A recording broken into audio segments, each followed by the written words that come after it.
আসসালামু আলাইকুম এভরিওয়ান, কেমন আছেন? আশা করি ভালো আছেন। আলহামদুলিল্লাহ আমিও ভালো আছি। আজ গায়ের দুধ দিয়ে সেমাই পার্থক্য লাচ্চা সেমাই কিভাবে রান্নাটা করতেছি আপনাদের সাথে শেয়ার করতেছি। দুধটা ভালো করে জাল করে নিচ্ছি। বোনেরা, ভালো করে দুধটা জাল হয়ে গেছে, এখন নামিয়ে নিচ্ছি। লাচ্চা সেমাই রান্না করার জন্য ভালো করে এগুলো ছিটিয়ে নিচ্ছি। লাচ্চা সেমাই চুলায় দিতে হয় না, এরকম ভাবে দিলেই রান্না হয় যায় পারফেক্ট ভাবে।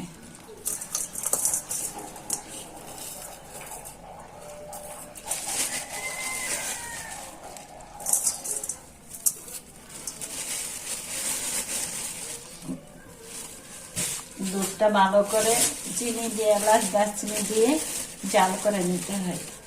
আর সাথে দিচ্ছি জর্দা সেমাই।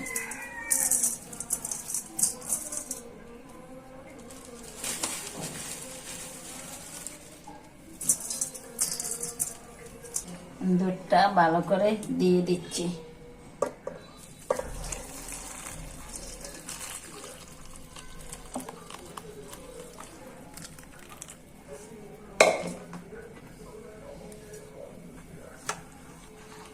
দুধটা এইভাবে দিয়ে দিচ্ছি, তো অল্প পরেই দেখবেন যে সুন্দর মতো হয়ে গেছে।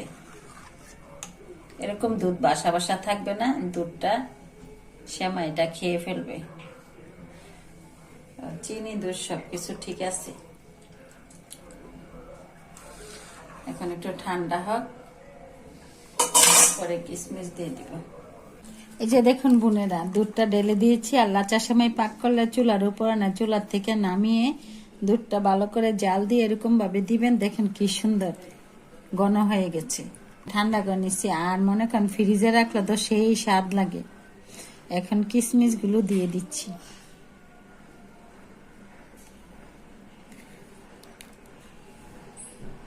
আর এই সেমাইটার সাথে সাদা সেমাই দিলে টেস্ট একটু বাড়ে, তার জন্য আমি সাদা সেমাইটা আগে দিয়েছি, উপরে দিয়েছি জর্দা সেমাইটা। আমি জর্দা সেমাই বলি, আপনারা রঙিন সেমাই বলে। এই সেমাইটার অনেক নামেই বলা যায়। তো বোনেরা, ভালো থাকবেন, সুস্থ থাকবেন। আমার ভিডিওগুলো বেশি বেশি দেখবেন, লাইক করবেন, কমেন্ট করবেন, আমার ভিডিওটা বেশি করে ফলো করবেন। আল্লাহ হাফেজ।